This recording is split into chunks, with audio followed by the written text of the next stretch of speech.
Hello, everybody. This is Brian Schwartz from the Central Coast Writers Conference. I'm here with Melanie Senn. Melanie is one of our instructors this year, and her session is going to be historical and fan fiction. So, Melanie, why don't you just tell us a little bit about what your session is going to be about? First and foremost, I'm a writer, but my first novel was historical fiction. It took a long time to write. And one of the reasons it took so long to write was because I was so in love with the research that I was doing. It's about 19th century New York City.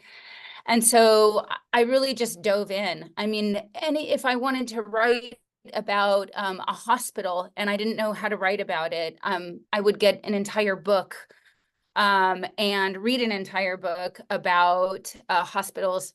I used Bellevue in New York City. So it was like on every page, I invited some historical detail that would, enhance the story and really put a reader into that.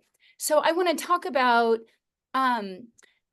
some of the beauty of writing historical fiction, some of the challenges, some of the pitfalls, because especially if we are diving into a historical era, then it's very easy to research instead of write. And sometimes we can get bogged down in the research. And so really kind of keeping in mind what that story is and kind of what makes that story delightful or interesting for a contemporary reader, kind of what diving into that past character, scene, setting really will do for a reader today. So it's a Wonderful. lot of it is just about the fun of writing historical fiction, the challenges, and kind of how to yeah, how Well, to how to work with all that material, I guess.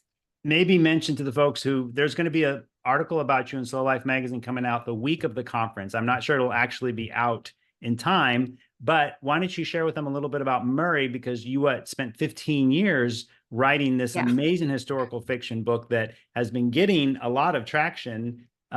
Just to give our attendees a little bit of background on why you're a credible author to talk on this topic. Okay, well, this is Murray. And yeah, it was something I was in grad school and writing a paper about kind of homoeroticism in Walt Whitman's poetry. And I stumbled on a few pages about this historical character named Murray Hall, who was a politician in 19th century New York City, an immigrant from Scotland, came to New York City as a child and had a great career as a politician, was a poker player, cigar smoker, had two wives. The first wife mysteriously disappeared.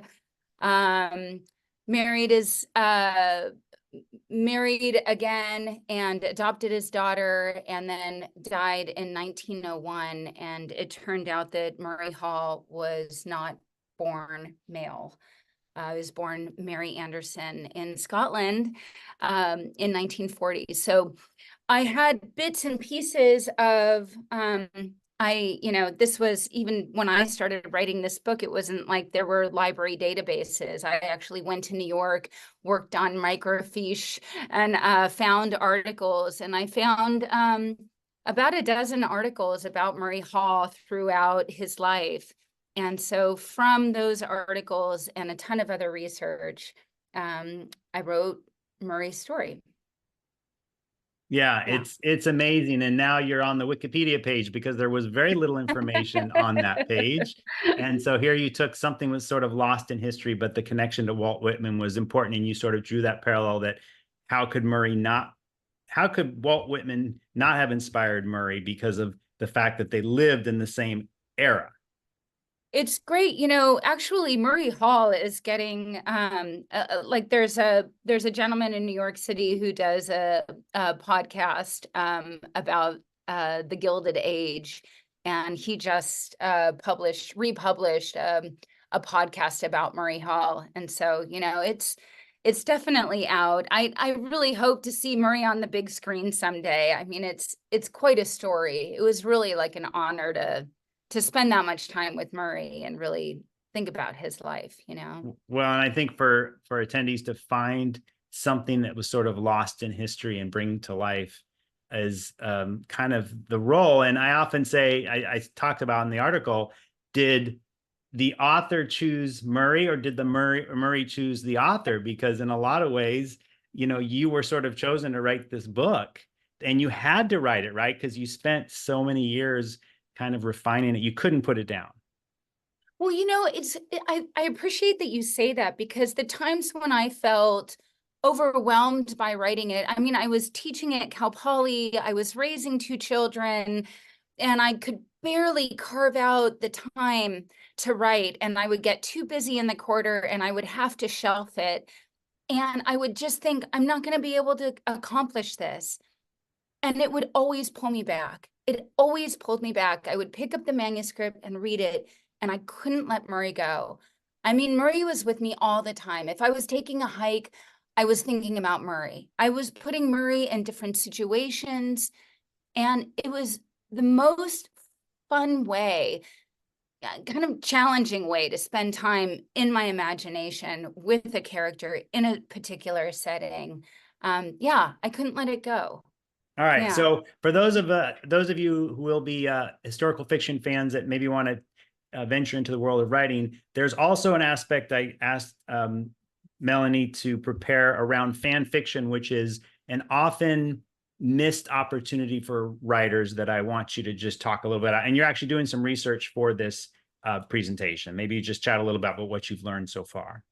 Yeah, well, I mean, one thing that I love about fan fiction, and this is something that we were talking about earlier, is just that fan fiction for me, it's like it almost feels like low stakes, because you have the characters already created for you, but also that there's something so cool about kind of letting your own imagination run with these characters. First of all, if you are going to spend time writing about these characters, you're probably just enamored with them anyway. And so you don't want to let them go. You want to continue to see how that would play out in your imagination and on the page.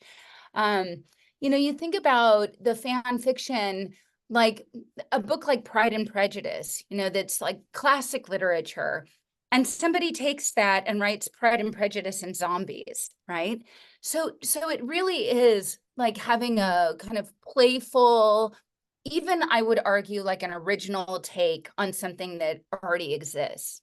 So yeah, I'm super jazzed to talk about that actually. Well, and a couple of the things to mention, A Course in Miracles is fan fiction on the Bible. I think that the Bible has more fan fiction than any other piece of literature. And then 50 Shades of Grey, which is $1 billion franchise, started out as fan fiction from Twilight. And a lot of people don't know that, but you had commented that the sort of story behind that is this gal didn't really write it with aspirations to make it a franchise.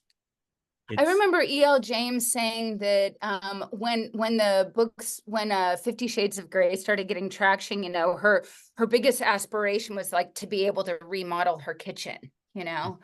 Because I also have aspirations to remodel my kitchen. But yeah, so it really, like I said, it almost stems from this pure joy. And there's so many great places online, so many great forums for actually writing and reading fan fiction. So Yeah. I'll be And excited. I tell authors it's just easier to tap into an existing audience than it is to create your own. And then you can make that leap from maybe the audience. If you're really good and they really like what you've done, they're going to be more likely to follow you to your own, you know, then you build your audience off of that. But you're sort of piggybacking off of something that exists, something that's familiar. We like what's familiar, just as it's harder to break that threshold to something new, something foreign. We don't really grasp it. But if you can peg it to something that has already established itself in our culture, you're going to have an easier time in kind of getting some mind share and getting people to agree with what you're doing. So Yeah. this is great. I think attendees are going to really appreciate having these videos to have a better idea of what they're walking into. if they want to dedicate their time to your session or something else, because they have to choose between 4.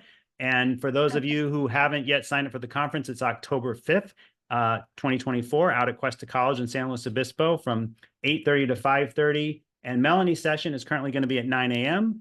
In the main room, but that's subject to change. So we look forward to seeing all of you out there. And thanks, Mel. I really appreciate it and look forward to seeing you on October 5th. My pleasure.